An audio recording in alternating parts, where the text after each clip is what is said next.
Hi, it's Nevern here, founder of Tools from Therapy, and I'm delighted that you're here because as a clinical psychologist, I thought it would be useful to speak about some of the things I wish I knew in my 20s as I just turned 30.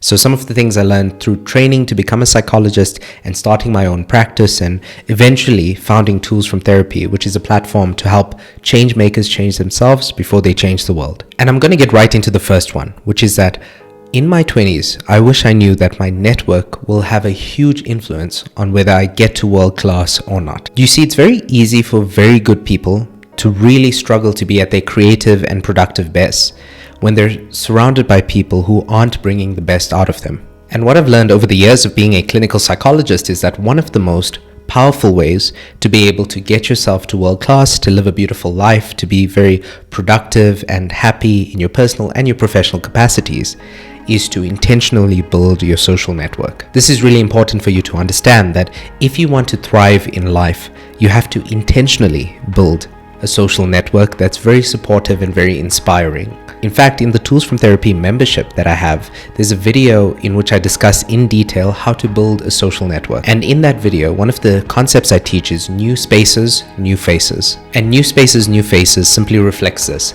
that you can't keep going to the same spaces, to the same places. You can't keep going to the same environments, hanging out with the same people, and be expecting to expand your network to one that can accommodate your biggest aspirations, your biggest goals, and to help improve you into the person you want to be. If you want to grow your circle and your impact, you have to be willing to put yourself in new spaces because that's where all the new faces are. So this is what you have to do on a practical level if you want to grow your impact and grow yourself in the process. First, decide what kind of people inspire you.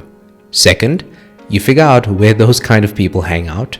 And third, you intentionally put yourself in those spaces. When I was first trying to enter the leadership space as a clinical psychologist who wanted to help future change makers, future purpose-driven leaders, I didn't really know where to start. And the mistake I was making was that I was sitting at home and sort of deliberating about how I could go about it. And I was researching different things I could do, different places I could go. I was imagining what it would be like if I eventually got there, but I wasn't actually putting myself in new spaces. All of that deliberation in my mind was happening with me sitting on the couch at home.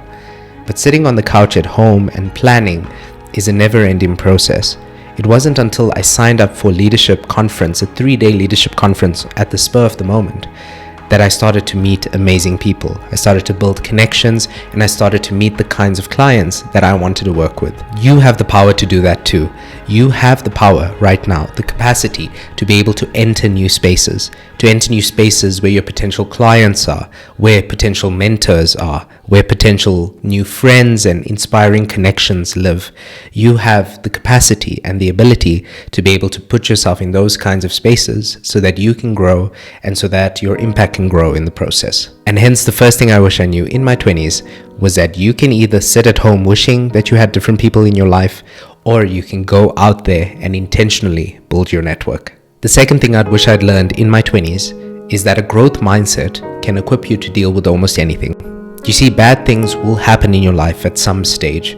There are going to be some bad things that occur, and most people, when that occurs, say things like, that was a tragedy, that was a catastrophe, that was horrible, that was a bad moment, that was a mistake. And while that is totally human and totally natural to react in that way to bad situations, there is an alternative. But the alternative does not come naturally, and that alternative is a growth mindset. We have to intentionally engage in a growth mindset, seeing things as opportunities and as blessings so that we can actually grow. We have to intentionally do that to activate our internal hero, to activate that internal greatness within ourselves. It doesn't come intuitively, but to access that braver, stronger self and to go beyond those layers of fear and doubt, you have to intentionally see things as opportunities. You have to learn how to reframe a situation. Luckily, clinical psychology shows that that's a skill that can be developed. This is something in psychology we call cognitive reappraisal. Cognitive is a fancy German word for thinking, and to reappraise something means to see something differently. So cognitive reappraisal is about thinking differently about a specific situation, thinking different from the norm. The norm being people who see things as tragedies, catastrophes, things that can't be undone. but rather using cognitive reappraisal, seeing things from a different perspective so that you can start to identify the opportunities in the situation. You want to develop your ability to cognitively reappraise a situation so that when other people see catastrophe, you see opportunity. And the more that you train your cognitive reappraisal abilities, the better able you will be to access your own internal true power. The better you're going to be able to see that regardless of the adversity, small or big, you can use it for your growth in some way. That doesn't mean that everything that happens to you, you're going to like. It just means that you can choose intentionally to see things that happen to you, even the bad things, as opportunities for your growth. And that truly is the way that legendary leaders think. That is what happens internally for legendary leaders, for social innovators, for entrepreneurs. Those kinds of people, they see opportunity where others see difficulty. You know, in the 1980s, many of the airlines had terrible customer service, and many people complained about this because they would get on planes, they'd have a horrible experience, the staff would kind of be rude or nonchalant, and many people complained about this. But someone was flying in the 1980s, someone called Richard Branson, who is the founder of Virgin Atlantic, one of the biggest and most famous airlines in the world at the moment. And he didn't see difficulty, he saw opportunity, and he started Virgin Atlantic with just one plane, and he made it work, and because of that, it grew into a fleet of planes. What am I trying to say? I'm trying to say that sometimes the opportunity is in the difficulty. Sometimes difficulty is not opposed to opportunity. Sometimes you find the opportunity in the difficulty. And this is called a growth mindset, and it's the kind of mindset that I help many of my clients in my psychotherapy practice cultivate, the ability to see opportunities. And many of these people are flourishing in life because of the cultivation of that mindset. They're flourishing in ways that they would not have had if they kept their old mindset that was weighing them down. So here's the question I wish someone presented to me in my 20s, which is, what is the opportunity in your difficulty? So I hope you're enjoying the video so far. I just wanted to pause quickly because I wanted to offer you a resource that I know would absolutely help you create marvelous shifts in your personal life and your performance at work. And this resource is called the Tools from Therapy Online Membership. This is an online membership that you can subscribe to, where I create exclusive video content, where I've created a social network of change makers who want to improve their lives and the lives of others in some way, where I've created some exclusive live events that you can be a part of, and where you'll find some online courses that will help you personalize your personal development. You see, a lot of the information online is very generic and it's not evidence-based, and oftentimes it's not even practical. You can't really action anything based on it. And as a clinical psychologist, I believe that personal development should be grounded in really good science and in clinical psychological principles, because we study the mind and behavior, and we study how to create changes in mind and behavior. So if you're looking to move from stuck and overwhelmed to living the kind of life that you want to live on your terms and making some sort of impact in the world, leaving a legacy, then click on the link in the description below. And back to the video. The third thing I wish I'd learned in my 20s is that the quality of your mind is going to determine the quality of your life. You see, when you have inner peace, when you have internal stillness, everything else around you becomes a bit more still. It feels that way. I wish that when I was in my 20s, someone really drove home that point to me, that it's an absolute game changer to have your own state of mind in a relaxed space. Why? Because when you have that quiet confidence, that's when you dare to dream. That's when you're willing to do things that most people aren't willing to do. When you have that inner calm, that's when your relationships get better because you're bringing some groundedness and stability to it. When you have that inner peace, that is when you're more resilient, because that inner peace gives you almost a savings account of mental stillness that even difficult situations can't eat through. You see, the person who's already stressed, the person who already has chaos going on up here, that's the kind of person who's really rattled by external difficulties because they're already struggling up here. They already have stress on them. Think about a physical beam that holds up a building. Think about that beam. If that beam has a lot of weight on it and it's already under a lot of stress, a lot of tension, and you put more weight on top of that building, that's when the beam snaps. It's because of the stress that's already there on top of what you're going through. This means that tranquility is not a luxury. It means that equanimity is not a nice to have. It means that inner calm is something that's essential to your mission. This means that inner peace, your mental well-being, is something worth working on. Do you take time to cultivate a calm mind through mindfulness meditation? Do you take time to ground yourself before difficult things through breathing techniques? Do you move through the world with a deep sense of acceptance for the things that you can't change? Because you see, it's when you engage in simple practices like this that you access that true power that you have within you. That's when you start to gain some clarity on what you want from life. That is when you develop a deep intimacy with yourself. And that's when you stand steadfast in the face of challenges. When you have inner peace, you actually have a huge competitive advantage, because that is when you're more creative. That's when you're more productive, because you feel calm, you feel safe. So you're willing to take risks. You're willing to think outside the box. Unlike most people who are scatterbrained and a bit fizzled out because of all the stress that they're already feeling. And speaking of most people, as a clinical psychologist, I can tell you that it is unfortunate that most people don't value inner peace. They tend to value very positive emotions like excitement, joy, and things like that. But many people, especially in the Western world, don't value inner peace. They don't value the calmer, positive emotions. And that's a pity. Because without that baseline, that foundation, that solid foundation of mental well-being and stillness and calm and peace, it's very difficult to encounter the day-to-day challenges that most of us have to deal with. So work on your peace of mind. It is something that you can cultivate. It's something that you can nurture day by day. In the Tools from Therapy membership, I have countless videos on how to do so, but if you want to get started already, you can start with those 3 techniques I mentioned. Start doing some mindfulness meditation, which the scientific research shows is amazing for your brain. Start doing some breathing techniques, which can really help you calm yourself down in high stakes, high pressure situations.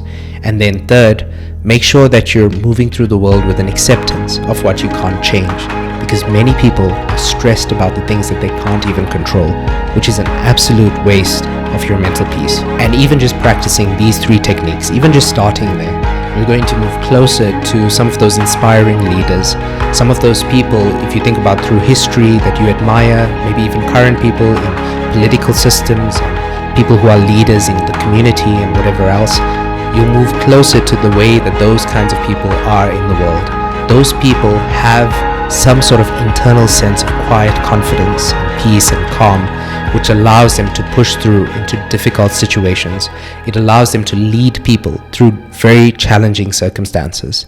And they can't do that if they're fizzled out, if they're stressed, if they're scatterbrained. No leader can effectively lead a group of people when they themselves are burnt out. And that's why the third thing I wish I learned in my 20s is that I need to work on my inner peace. Because as Lao Tzu once said, to the mind that is still, everything else surrenders. And this brings me to the 4th thing that I wish I learned in my 20s, which is that being busy doesn't mean that you're being productive.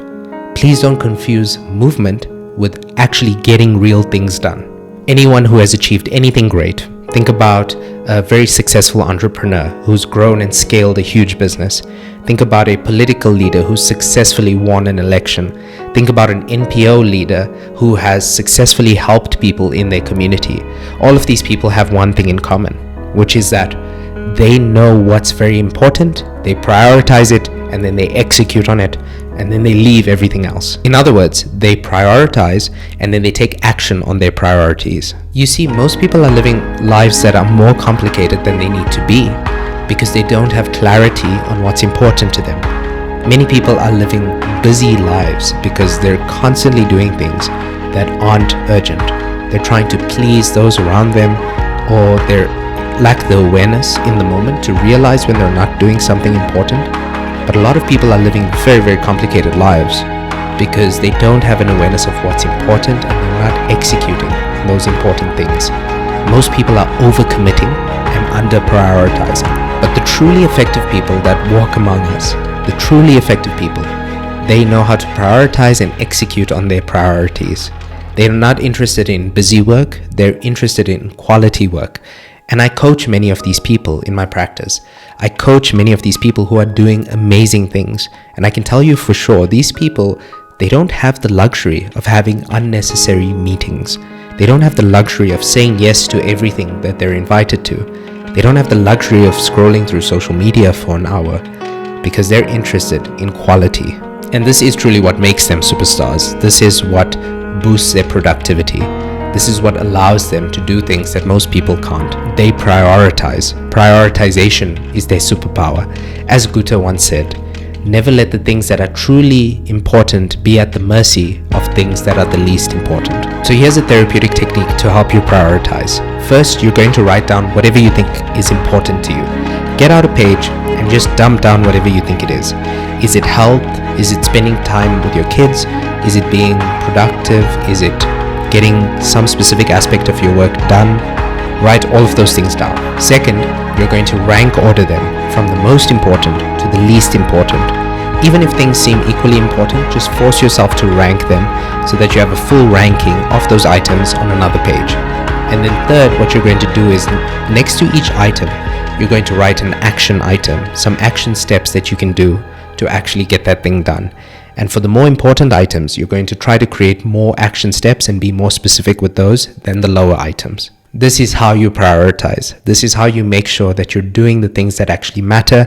And this is what I wish someone had told me in my 20s. The fifth thing I wish someone had told me in my 20s is that emotions should inform your actions, but they should not dictate your actions. You see, as a psychologist, what I've realized is that one of the things that people struggle with the most is finding the appropriate space and the appropriate balance for emotions in their lives.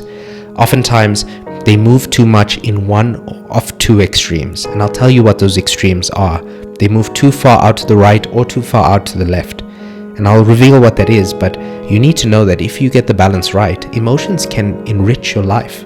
Emotions can really add color to your experience. Emotions can boost your productivity because they can energize and inspire you. They can help you with your motivation because they can give you the energy that you need to be able to do good work. They can help you build better relationships because you'll shine more in your relationship situations when you're exuding certain kinds of emotions. But you see, instead of this healthy relationship to emotions, many people are going in one of two extremes. So the first extreme is not being aware of your emotions. These are the people who are very numb, the people who oftentimes don't know how they feel, the people who lack that self-awareness. These are the people who feel like they don't have energy or drive. They feel a bit dissociative, a bit disconnected from their emotions and their lives. And that's what happens when you disconnect from your emotions, because your emotions are actually an important source of energy for your behavior, for what you need to do. Your emotions can tell you something important about your needs. If you're feeling lonely, it's a sign that you need some social connection. If you're feeling sad, it might be a sign that you need to reconnect to something that you feel you've lost. If you feel angry, it's a sign that your boundaries might have been crossed and that you need to set up some stronger boundaries. But you see, in all of those cases, emotions can direct us. They can give us a sense of purpose and direction. So disconnecting from your emotions is dangerous, because without those emotions that you're feeling, you can't really have that data to inform your actions. So that's the first extreme people go into. They're too numb. But the other extreme is that they feel too much and they let their emotions control their behavior. You see, while emotions can inform good decisions, you can't give your emotions a steering wheel. Because we've all seen people who have lost their cool. People who have got too angry and did something stupid and paid the price because of that. We all know people who have been so low or so sad that they did something to themselves that they later regretted, and sometimes even fatally did something to themselves. So you cannot let your emotions take the steering wheel. The healthy balance, the appropriate space for emotions in your life is for you to be aware of them so that they can inform your decisions without overriding you, without making decisions for you. Once they start making decisions for you, that's when you get in trouble. And the people who are able to live an amazing life, the people who are able to actually thrive and make some positive impact, the people who are able to fill up their cup so much that it overflows to other people, those are the people that have emotional balance. They have a stable and helpful emotional world. As Mavis Mazura once said, emotions can get in the way or they can get you on your way. And with that being said, if you want to go a lot deeper into the philosophy that I use and the techniques that I use, and if you're trying to move your life from stuck and overwhelmed to one where you feel like you're thriving, you're living your purpose, to one where you can actually be ultra productive while also feeling deeply fulfilled, then I'd really encourage you to check out the Tools from Therapy online membership. I've left the link in the video description below, and I'm excited for you to check it out because, as far as I'm aware, it's the first attempt to clean up the mess of the personal development industry. There are many courses out there, many people that you can listen to, but oftentimes they're not evidence-based and they're not offering personalized solutions. It's very generic books, things that you could read and sometimes forget within a week or two. But with this online membership, because it is a recurring subscription, it helps you commit to your personal development journey. I've already helped a lot of people transform their lives through this online membership. I'm very proud of it, and I think you might find some value in it if you want to go deeper. And finally, if that's not enough for you, if you want to go even deeper than that, then you can get me as your personal coach. I offer coaching services, and you can click on the link where it says coaching in the video description to learn more about that. Because oftentimes, many people waste their time, their money, their effort trying to do things alone when they really don't have to. There's a reason coaching services exist, not just mine, but anywhere.